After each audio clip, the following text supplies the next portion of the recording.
Right, you guys. Well, that was actually such an intense game. I can't believe. Well, okay, let me start off at the beginning because that first of all, that lineup was a lot different than what I had expected initially. If you go back and you watch my match preview, I was not expecting that lineup at all.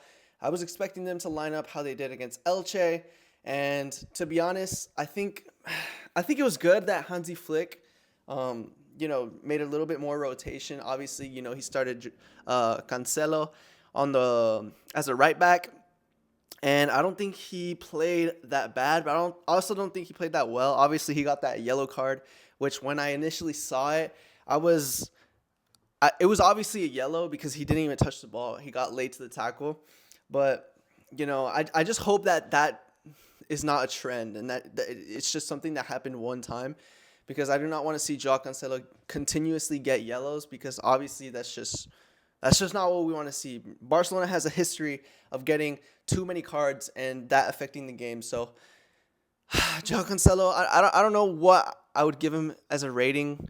I think maybe like a high six, maybe. Obviously, he got taken off at the halftime, so you know.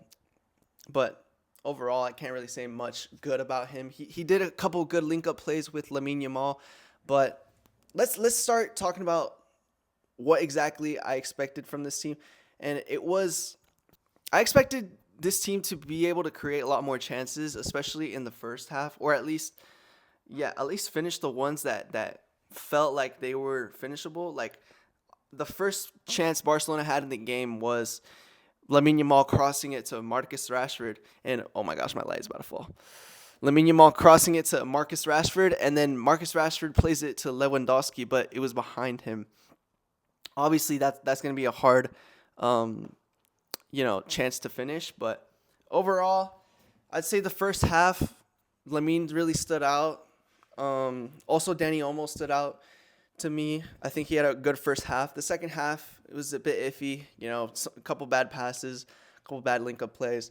I think we played pretty consistently well throughout both the first and the second half. It just got a little bit shaky once Albacete scored their first goal. The stadium was obviously not for us, so that was not, like good to see. We didn't crumble under pressure, obviously, because we still won. But it just amped up the Albacete's hopes that they can take down a giant like Barcelona, because for them, this beating us would have been everything. Like they wouldn't even have had to like make it to the finals. They just wanted to beat us because obviously we're a big club. So overall, I'm really happy with how Barcelona played. We got a goal anulado, or like taken off the score sheet from Ferran, because he was offside slightly. So again, I'm not really a big fan of how VAR is being used for offside, but it is what it is. It's the rule, so we gotta just follow it. But overall, I'd say the team performed pretty well. Like I said before, you know, once wait, I actually want to talk about. Sorry, I'm jumping around all over the place. I'm kind of just trying to express my emotions coming out of the game, but I want to talk about Araujo because obviously he played the whole 90, and I actually think he did pretty well. I was expecting him to. My light keeps falling. I'm gonna have to get a new light or something. Um, I'm gonna have to cut this out. I was expecting Araujo to play, a little bit shaky, especially since he had like that whole issue where he needed a break from the team and everything. This was like it wasn't his first time playing, coming back, but like it was one of his first starts, if not his second start. So I was expecting some mistakes, but overall I can say that he played a pretty decent game. The passing was all right.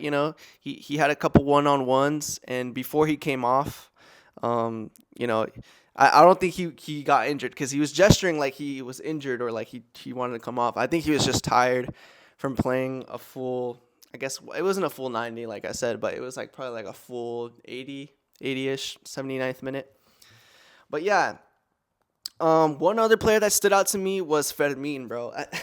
Dude, I say this a lot, but dude, Fermin is literally one of the best cams in the world, bro. The way he was dribbling, finding passes, that one pass he had to Dani Olmo, that's something only I would see Lamine do. And it is Lamine literally does make a pass to Ferran the same way that Fermin did a pass to Olmo. And they both Olmo and Ferran missed it. It's the one where they cut in from the right side, they cut in, and then they find a pass from the striker taking a run down the line. But ultimately, they didn't end up in the back of the net. But I think those were really good plays.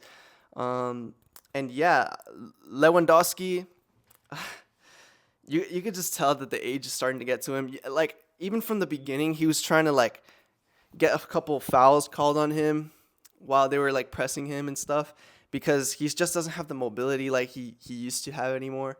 You could tell his legs are starting to give out on him. But yeah, I don't think he played a terrible game, but dude, Barcelona this summer, they need to find a striker or something. Or because Ferran and Lewandowski, they just keep missing too many chances. Or like Lewandowski's not really even like looking for chances like Ferran is.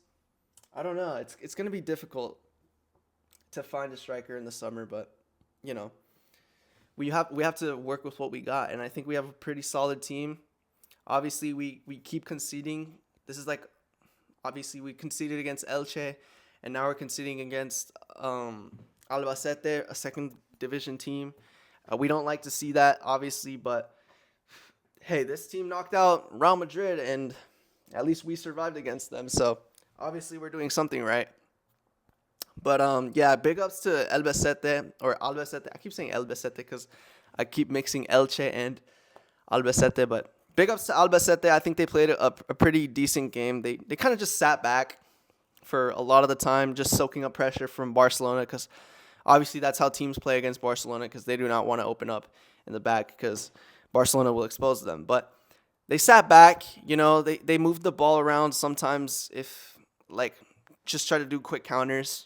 That was mostly how they created their chances, and they scored off of a set piece, which is another thing that is getting me annoyed because Barcelona has conceded a lot from set pieces in the last couple of games. I mean, obviously we conceded one today against Albacete, but we conceded two against Slavia Prague not even like 2 weeks ago. So if that's what's worrying me about playing in the Champions League because I already know the Premier League teams, they are good at set pieces. So we need to figure out what we're going to do with set pieces because teams like Arsenal are just going to like batter us if they have a set piece against us. And I don't know what needs to change. Maybe we need another set piece coach. Maybe we need some like height in the box. I don't know if we need some jumping training. Whatever we need to do it because I do not want to see us concede another set piece goal like that.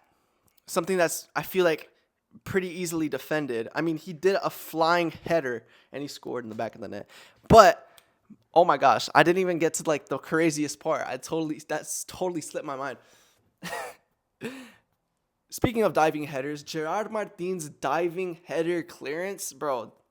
That I was screaming. I'm gonna upload my reaction to that maybe in a little bit. But dude, that was a phenomenal save, man. I can't believe he cleared that. And it was so late in the game, too. I already know he played the whole game. Wait, did he play the whole game? I think he did play the whole game. So his legs were tired. His legs were giving out. That was his final stretch because the striker, or I forget if it was number 10, Hefte, from Albacete, he chips Joan Garcia. So that ball was going in. But Gerrard Martin, bro, he didn't give up. He cleared that header. And just for that, Gerrard Martin, from me, he's going to get a 9, bro. He played a decent game throughout the match, but that saved the game. Because if we would have conceded right there, we would have completely lost momentum, I feel like. And who knows? I think they would have gone straight into penalties, and with penalties, anything can happen. I do think we have a better goalkeeper, but, dude, you do not want to have to go to penalties in a cup game like that because it is stressful and it puts a lot of pressure on Barcelona players. You're away from home. There's just a lot of factors that play into it that don't benefit you. So it's better to just get the job done during the full 90, and that's what we did. So I'm happy with our performance. I obviously think we played better versus Elche, but you know what? I'm not complaining. And now we got Mallorca to look forward to on the weekend. I'm going to be posting a match preview for that game and a match preview after the game, and upload some reactions, make a couple TikToks about it.